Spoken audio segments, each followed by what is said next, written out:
நம்ம Ashwin sweets and snacks export பண்றதுக்கு 7373041434 மற்றும் www.ashwinsweets.com கான்டாக்ட் பண்ணுங்க. சென்னையை அடுத்துள்ள பட்டாபிராமில் தண்டவாளத்தை கடக்க முயன்ற போது விரைவு ரயில் மோதியதில் 2 பேர் உயிரிழந்தனர்.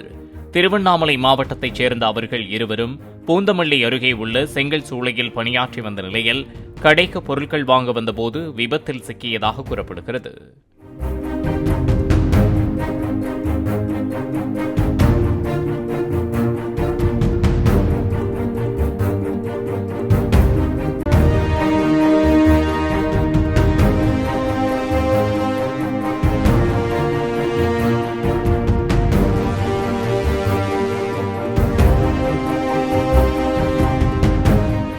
நம்ம Ashwin sweets and snacks export பண்றதுக்கு 7373041434 மற்றும் www.ashwinsweets.com கான்டாக்ட் பண்ணுங்க. பிளே ஸ்டோர் மற்றும் ஆப் ஸ்டோரில் இருந்து பாலிமர் செயலியை QR கோடு மூலம் பதிவிறக்கம் செய்யுங்கள். செய்திகளை உடனுக்குடன் பெறுங்கள்.